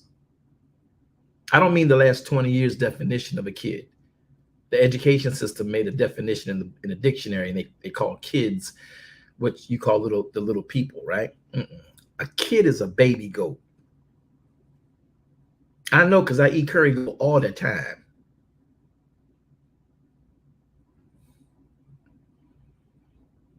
I promise you, a kid is a baby goat. Now, what's the problem with calling your child, parent, guardian, authority over your child, a kid?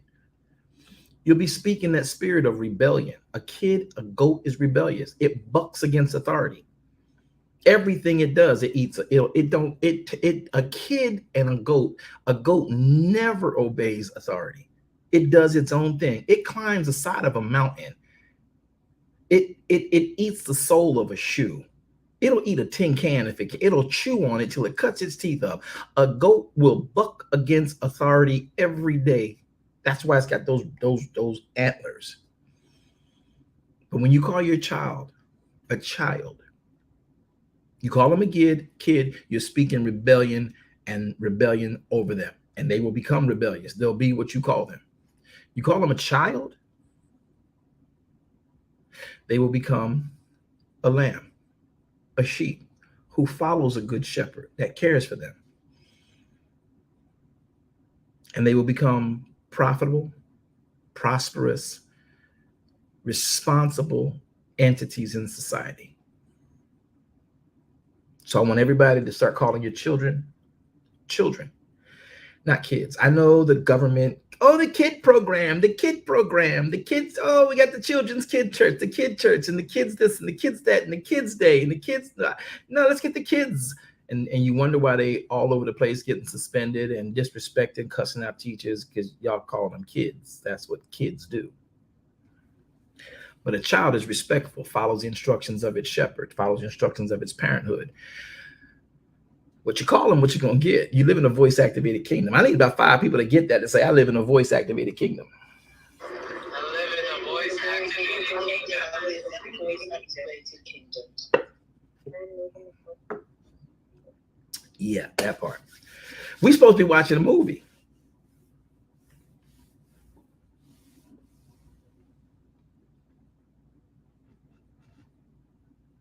Lex, I hear you, Lex. I just saw your thing, Lex. I hear you.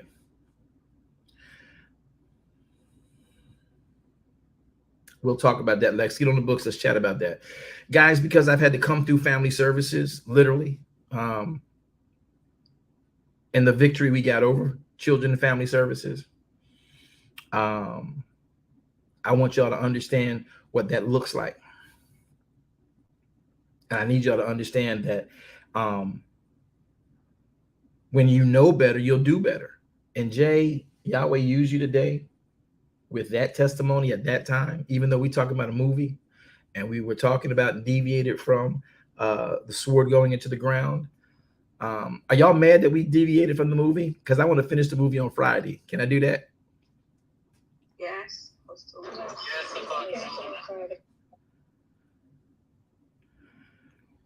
Eula Francis. Yes, Eula Francis. Yes. Yes. I when I came through my episode with Children and Family Services, And until they heard the truth of the story, the system was constructed to give me 60 years of jail time. But when the jury found and heard the story and the facts, the construct of the legal system, which was devised to separate the father from the house, the father from the children, I didn't come at them with all this racial bias stuff. I came at them basically like, what are y'all doing? And then when it was all said and done, the state lost.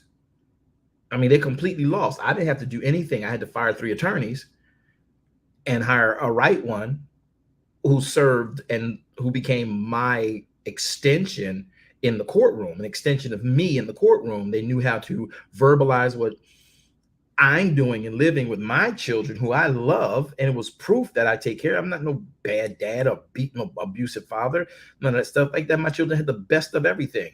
But the system is designed to, you know, not just marginalize, but put you in a category. And that category you can stay locked in if you don't know how to unlock that and unpack everything that that category is saying and put that before the judge and a jury of your peers, so that the government who has authority in that particular state, who deems your child a ward of the state, doesn't take your child from you because they give you the right to raise your child.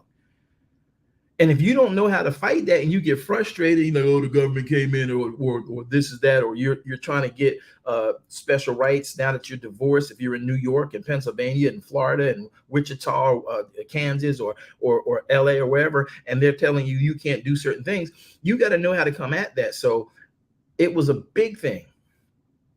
They go really deep, Uella. Trust me, I had to go through this for 6 years to get my son back.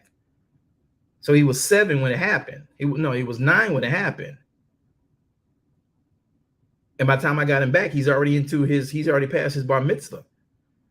And so now he's really being me when I was younger. And that was not a good thing to contend with.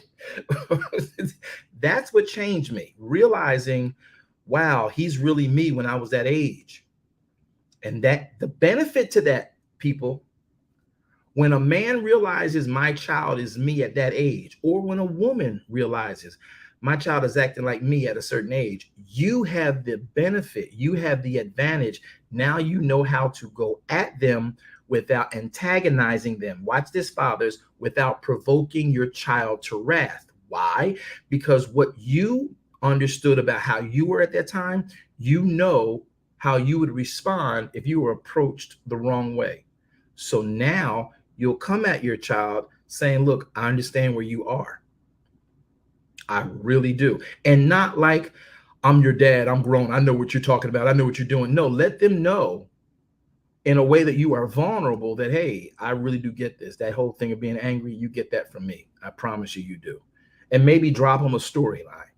And then they'll resonate with that. And then they'll be like, okay, so I can't talk to you. The greatest thing in my life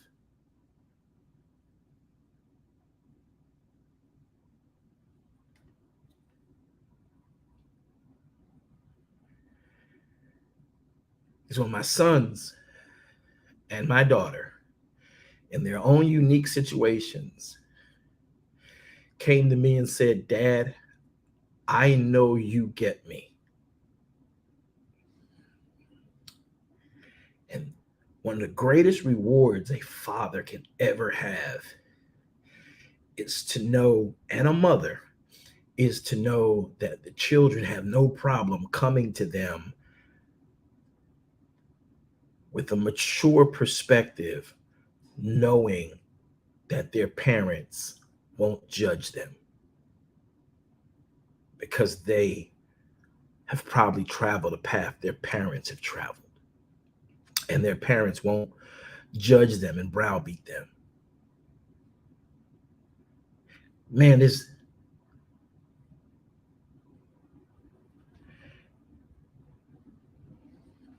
we're going to end this because I'm getting emotional. It's a blessing. It's a blessing. I promise you. It's a blessing. And I don't think that Christendom does justice. We just say God gonna fix it. God can't fix nothing He doesn't use a human to touch. Make that a meme. Elohim doesn't fix anything in the natural realm that he doesn't use a human to touch. Listen. Listen. Adam messed up, right? Y'all talk to me. I need y'all. This is prophetic. Y'all talk to me. Adam messed up, right? Where y'all at? Come on, where y'all at? Where y'all at? Where y'all at? Where y'all at? Where y'all at? Yes, sir. Yes, he did. Adam messed up for the human race, right? Yes. Adam messed up for the human race, right? Watch this. Yes. And Yahweh could have just done away with the whole world, couldn't he? Talk to me. Yes. Okay. Yes. But what did he do? In order to fix the world, he knew right then when Adam messed up, the only way to fix it is for me to come in the world and operate in the world in a flesh suit. Amen. Hallelujah. Yes.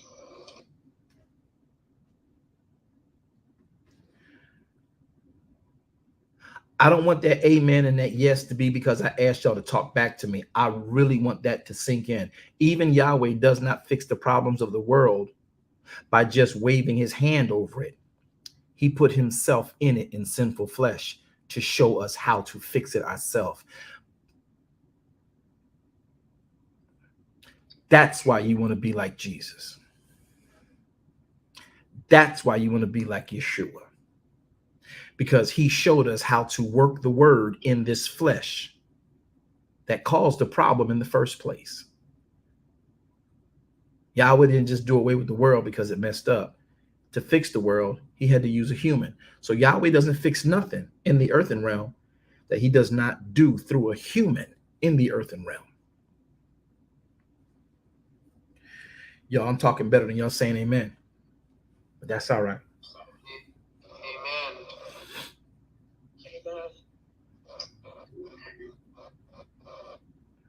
Amen. So can we see another movie on Friday? I think we went away. I think we're gonna come back and visit Thor on Friday. But that part where the sword, if y'all haven't watched it and y'all get a chance to watch it, I know I'm sitting. I ain't gonna lie, I teared up. All right. Okay. That's good. I'm a man. Listen. Jordan, Go ahead, Jordan. What you got, bro? I said, do you think you can talk about Doctor Strange? Oh, that's a whole, yeah, we'll talk about that another day. Maybe I'll find a day to do movies, every month. We'll do a movie or something. But this one right here. This one right here. This one right here. It's important to understand what your children are having made normal to them through sources of entertainment. And the church made it seem like, oh, if you watch movies, you're of the devil, you're going to hell. Listen, I oversee 27 organizations and I'm a pretty loud voice in certain arenas. And we're preaching in churches and in some of these arenas stuff that does not touch the reality of these children's lives, because the reality of their lives is being normalized by fashion, by entertainment, by music, by movies. But you won't go watch what they're being indoctrinated with because you think they're listening to you at church. You think they're listening to you when you preach at them because they made a mistake and got suspended. You think they're listening to you and you have nothing to relate to them. And that's why you have the generational gaps, because we do not keep ourselves on the ground in their space without judging them to learn what's being indoctrinated into them and thereby becoming a better tool to help them see this is of the world. Let me show you how this really works before it sinks into their soul and becomes calcified. So when we go to and pay attention to these things, I even listen to rap music so I know who the favorite rappers are in the world so that I can speak to what they are saying, and some of them don't even know what they're saying. So when I talk with the children in family counseling, I can relate to them like, yo, you know that song? I do know that song. What you know about that song? And now we start talking about that song. It may have gone viral. It may be the fire of the planet, but they're like, oh, I didn't think about that. I'm like, yeah, you know, and I know the rapper too, but he's cool and everything. And he got that. The beat was fired, though, wasn't it? And that thing dropped. I was like, hey, and they're like, you know, you funny, Mr. Apostle, man. So how you know that song? I give them the lyric and I give them the hook. But now I got them hooked. And they'll always listen to me because they know that he's relative. He talks my world. Mom and dad don't. All they say is, turn that music off. Turn that TV off. Get your Bible. Good luck with that. I don't even believe in luck. You better find out how to be relative. Eula Francis, I got you. We'll do that. And everything that our children do is what indoctrinates them. And we don't know what indoctrinates them. And we think that screaming at them, yelling at them, telling them, you're wrong for listening to that. That's the devil. You haven't explained to them one moment how you know. And that is disrespectful to that young mind who you taught to be an open thinker. Because we've not been taught how to parent. I went through too much to know what I know.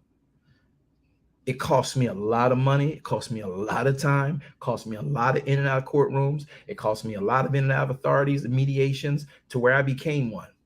So what I saw by the systems and I saw through church, I saw through church counseling and legal counseling.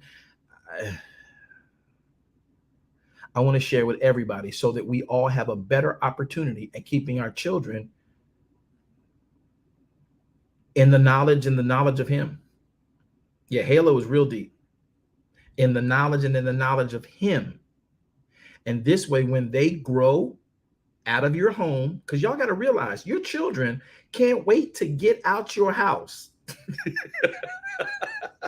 They can't wait to get out.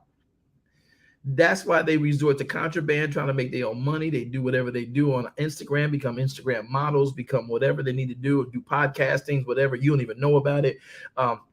But they're trying to get out from under your authority because your child is not yours anyway.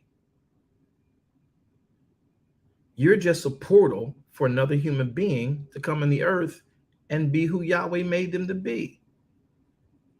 Every time you remind them, I'm your dad, I'm your mom, you are telling them, I control you, I own you, and you don't. Oops. But if you can ever, while that child is young, like Sister J just did, do the right decisions that will give that child the best projection and best trajectory, even if hiccups fall along that way, when that child gets older to where it can make decisions that will make its life either better or worse, they will know that good choices were made for them. And when they become a parent, they now will pass that same mentality on. It's important, man. It's more important than you can't just hikamo shanda. Yeah, glory. Come on, put your oil on my baby's bed. Put oil on my baby's shoes. Put oil on my baby's J's. Put oil on my baby's backpack. Put oil on my baby's whatever. Y'all stop all that hocus pocus. Friday, Ed Young Friday, bro. We'll finish. We'll finish this on Friday. We'll finish Thor on Friday. I promise you. And I've not even hit the part of Thor I want y'all to get. Yahweh interrupted when he talked about putting that sword into the Adoma and the Adoma producing whatever. Remember this. Make a meme. Make a quote. Make a meme. Make a quote. Whatever you put into the Adoma, it will produce. Whatever you put into womb man, positively or negatively, it can't help but produce it. That's why you got to be careful, ladies, who plants in you. Whoo, my. Ooh, who you duplicating? What are you duplicating? Well, I like the thing he do. He looked sexy. He looked fire. I did see he had a little anger streak in him. If you got that curiosity, don't reproduce that joker. Don't even come close to a situation where the condom could break. I said that out loud because I think I need to go there with some of y'all. Because at the end of the day, oh well, he's sexy. You know nothing about his spirit, know nothing about his mindset, know nothing about his commitments, know nothing about his actual authentic self, and all you see is what's fleshly attracted to you, and you mess around and give him because you think it might be fire to enjoy, and the next thing you know, you're reproducing that clown. Because once the real thing of him shows up in your life and it frustrates you, it irritates you, it hurts you, it pains you, you will have already started producing that in the earth, and you can't go back and change it.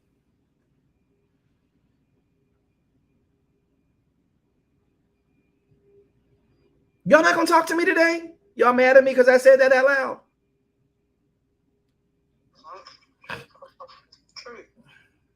And brothers, you be careful where you plant your seed, because some of these chicks is cuckoo for Cocoa Puffs.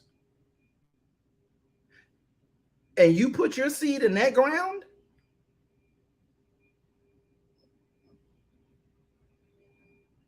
yeah, I said that out loud on purpose. And I beat both sides of my chest. Producing life requires a counting of the costs. It can't be a whimsical moment.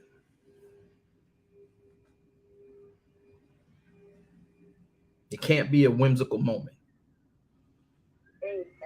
It can't be a whimsical moment. And the way you keep yourself from that is by doing things the way that Yahweh would want. And that is, listen, you don't recreate a person until you feel like you can really build a life with them. That means literally in marriage.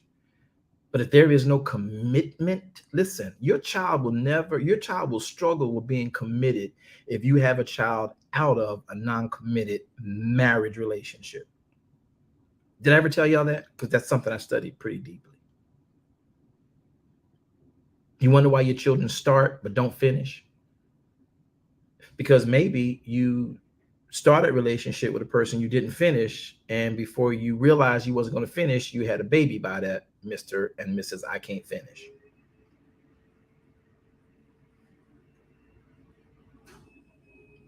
Did I say good afternoon to y'all? Did we pray? I don't know if we prayed.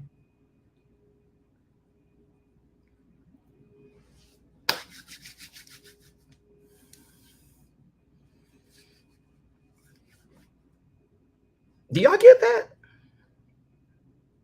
Y'all are so quiet. Yes, sir. No, y'all not. Don't come on now. Let me go get the people I really want to talk to. Hold on. There they go. They hear me.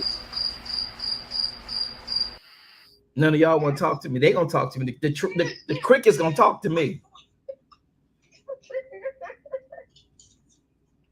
The cricket's gonna talk to me whether y'all talk to me or not. You heard me? So listen, when you got children right now, whatever, if you got young ladies, if they haven't had children already, make sure you find a way to ease yourself into their life and let them know not to say he ain't right for you or he ain't. And don't come at them that way. Let them know, hey, you see how he's acting? If he keep acting like that and you have a baby for him by mistake or on purpose, that's who you're producing. Wait till that man starts showing that he knows how to build, finish, complete, provide, love, care, nurture, hold, make you the priority in his life. Then you duplicate him. Because if he comes out to be another boy like him, that's good. We got another strong person in our community who has all the traits. And if you duplicate him and it comes out to be a girl, she won't be no floozy out here thinking that she needs to get a BBL. Y'all need to, can I tell y'all to stop the, okay, never mind. Moving on. All right. Because y'all know they don't look right? Y'all know we can tell they fake, right? Y'all do that. Y'all know that, right? Y'all know we can tell. Because if the side comes out over the hip, we know you got it filled. Yeah, because because it's got to stay. Y'all don't want to talk to me no more? Back to the movie? Okay, back to the movie. Okay, I'm going back to the movie. I'm going back to Deonka, I love you, baby. How you doing? Listen, I'm just talking what I know. Ain't nobody else gonna tell y'all. Can we get back to Thor and Gore? So Friday, y'all join me back here for Proceeding Word. Moderators, tell us why we here. What's good? Yahweh be praised.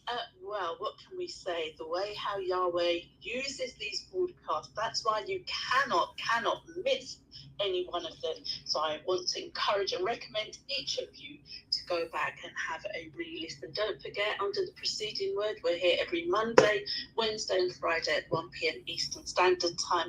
And you can join us this evening for our weekly Bible study under Darash Kingdom Ministries, and we'll be here at 7 p.m. Eastern Standard Time, and also for our Bible Book Club tomorrow, Thursday at 1 p.m. and 7 p.m. Eastern Standard Time. We'll be continuing to take a slow and exhaustive read through the book of Genesis.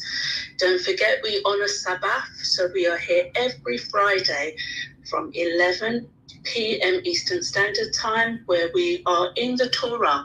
That's from Genesis down to Deuteronomy, and we look at the how to Sabbath, and then we'll pick up those studies again at 11 a.m. on Saturday morning. We want to extend a warm invite to you to come and join us as we fellowship every Sunday for our morrow after Sabbath service. That starts at 10:15 a.m. every Sunday morning, where we broadcast live through Facebook, and we extend the invitation for you to join us here on Clubhouse. Don't forget, we've got visibility on Instagram, Twitter, and YouTube. Please go over to YouTube and do subscribe and follow us and share all the broadcasts from there. Also, you'll find us on these platforms at VWJ Ministries.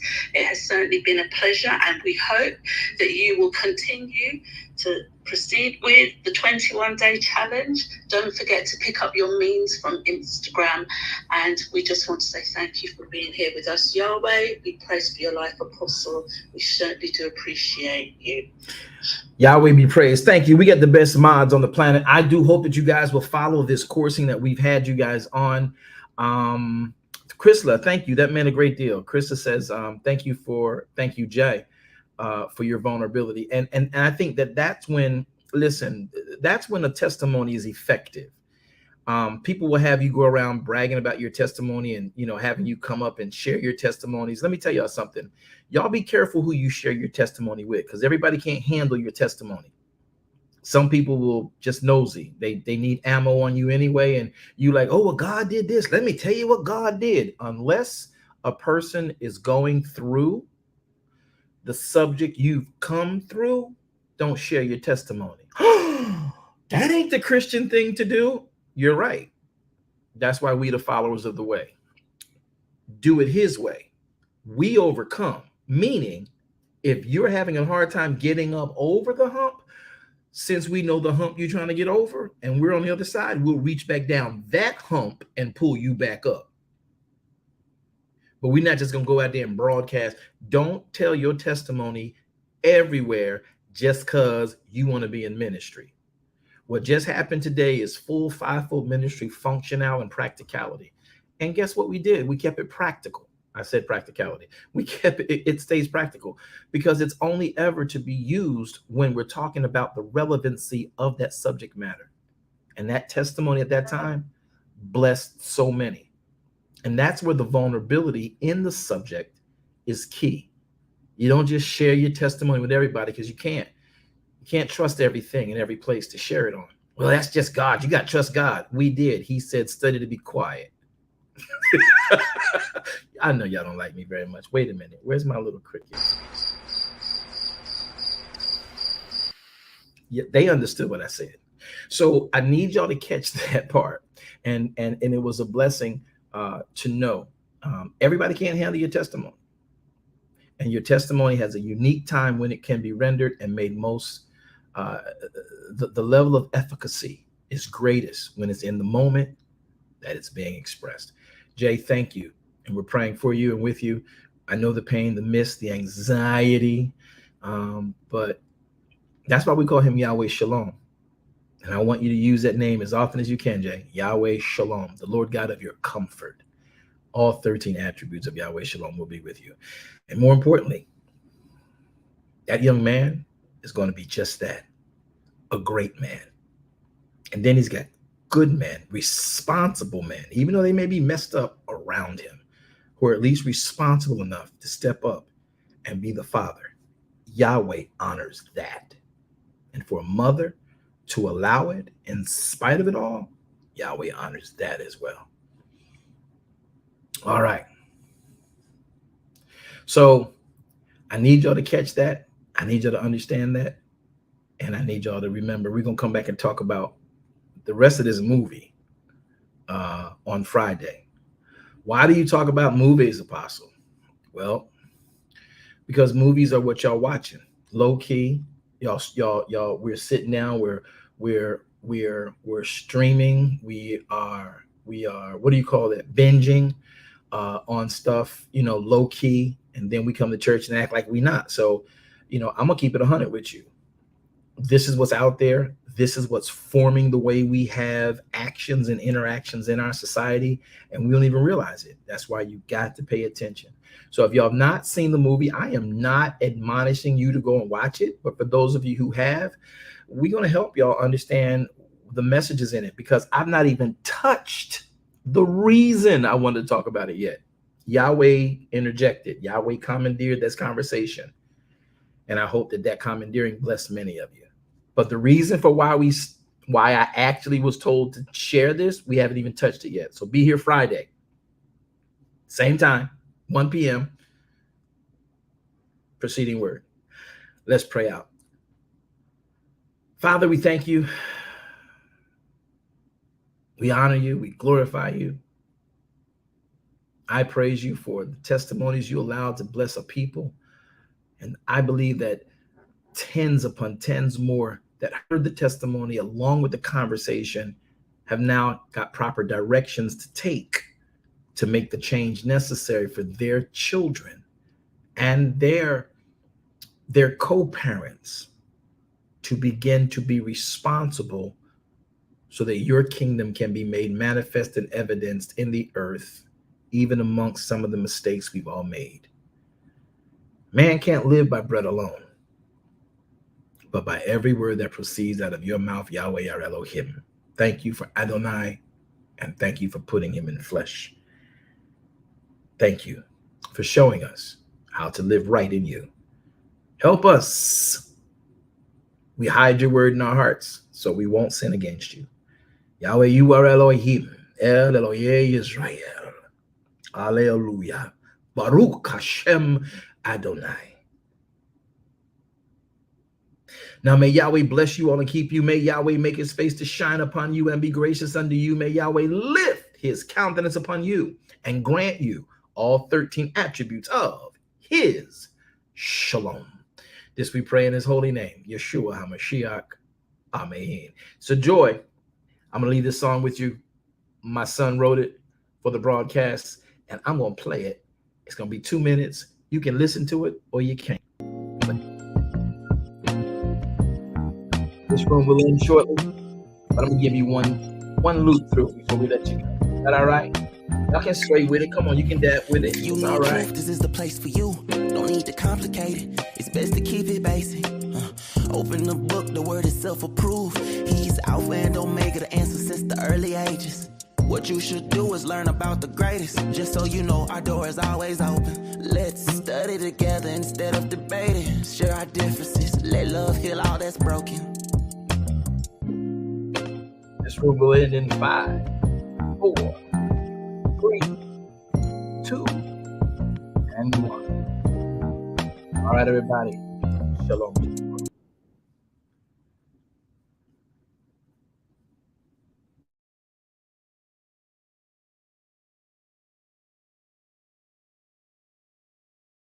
Thank you for tuning in today.